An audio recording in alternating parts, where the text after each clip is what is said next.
लेकर हम दीवाना दिल भाग 14।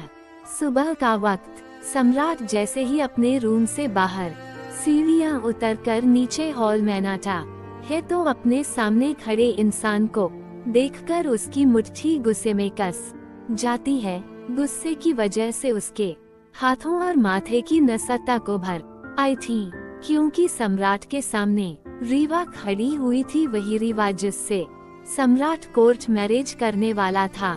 लेकिन रीवा रजिस्ट्रार के ऑफिस पहुंची ही नहीं थी सम्राट से शादी के लिए। रीवा को देखकर सम्राट गुस्से में कौशल से चिल्लाते हुए बोला, कौशल, इस लड़की को मेरी मर्जी के बिना मेंशन के अंदर किसने?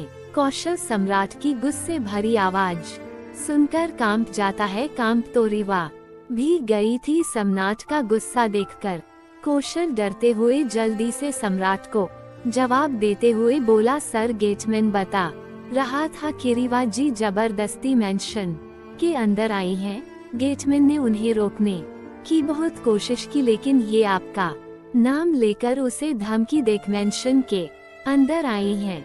तभी रीवा सम्राट से बोली, सम्राट प्लीज मेरी बात सुनो, मुझे तुमसे बात करनी है। सॉरी, मैं उस दिन रजिस्ट्रार ऑफिस में नहीं आई क्योंकि मैं मजबूर थी। सम्राट सर्द आवाज में रीवा से बोला, ठाकुर सम्राट सिंह चौहान को वो लोग बिल्कुल भी पसंद नहीं जो था धोखा देते हैं। तुम्हारी क्या मजबूरी थी क्या नहीं? मुझे उससे कोई मतलब नहीं है।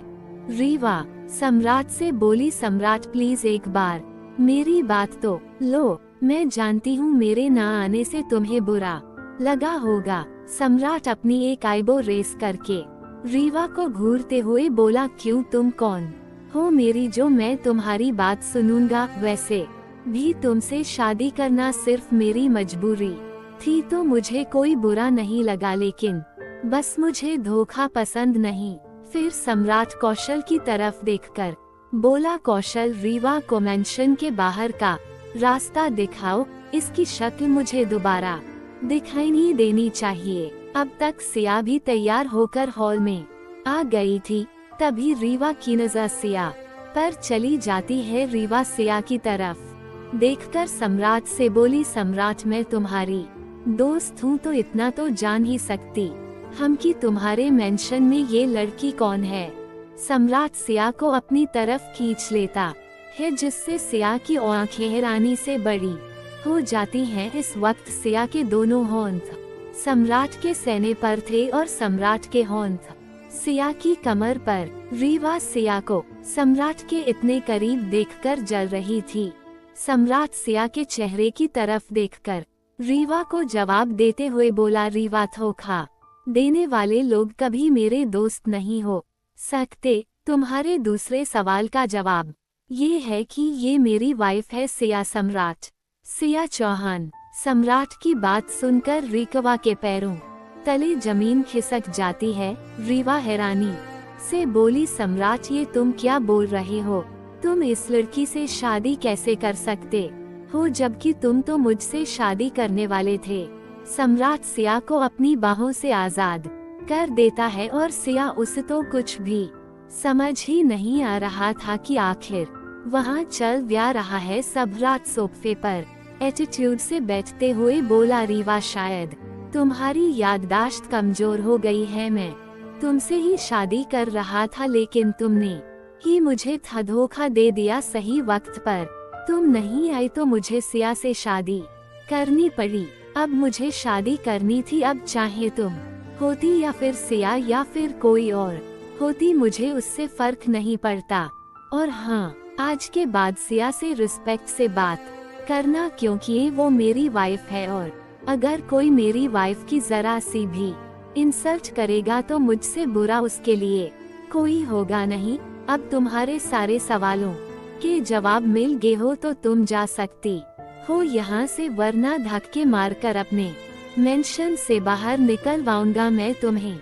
रीवा गुस्से में सिया की तरफ देखकर अपने मन में बोली, सिया, तुम्हें तो मैं छूऊंगी नहीं। तुम्हारी हिम्मत कैसे हुई मेरे सम्राट से शादी करने की? सम्राट सिर्फ मेरा है, उसे तो मैं अपना बनाकर ही रहूंगी। तभी सम्राट कौशल से बोला कौशल मिस रीवा को मेरी बात सुनाई नहीं दी तो अब इन्हें धक्के मारकर मेंशन से बाहर करो अभी के अभी। इस लड़की की शक्ल एक मिनट भी बर्दाश्त नहीं हो रही मुझे।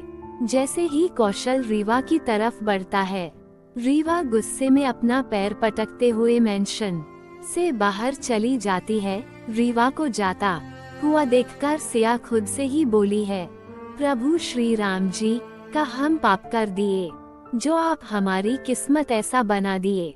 एक धोखेबाज रुद्र जो हमसे बदले के लिए शादी किया और फिर तलाक लेकर अपनी गर्लफ्रेंड के साथ चला गया, और दूसरे ई समाज जी इनका गर्लफ्रेंड इनसे शादी नहीं की तो ये हमसे शादी कर लिया। अब पता नहीं इनकी गर्लफ्रेंड ई रीवा अब हमारे साथ का करेगी घूर, तो हमको ऐसा रही थी जैसे कच्चा खा जाएगी। ई सम्राट जी शवल से तो नहीं लगते कि इनकी कोनो सखी सहेली भी हो सकती हैं, लेकिन ये तो बहुत ही बड़का वाले हैं। अब समझाया हमको ई सम्राट जी काहे हमको अपना पत्नी नहीं मानते, क्योंकि ये तो अपनी सखी सहेली रीवा जी से प्यार जो करते हैं। अभी दोनों में लड़ाई चल रही है, तभी सम्राट जी रीवा जी को गुस्से में अपना घर से बाहर कर दिए। लेकिन रीवा जी काहे नहीं आए शादी के वक्त, जब सम्राट जी उनसे शादी कर रहे थे और दोनों एक दूसरे से प्यार भी करते हैं। का मजबूरी रहा होगा उनका, कुछ हो, लेकिन फंस तो हम गए विपुल जी हमको फंसा दिए सम्राट जी नाम के राक्षस के साथ। सिया अभी खुद से ही ख्याली पुलाव पका रही थी, तभी उसे किसी की नजरें अपने ऊपर महसूस होती है। सिया जब सम्राट की तरफ देखती है तो सम्राट अपनी एक आईब्रो रेस करके सिया को ही घूर रहा था।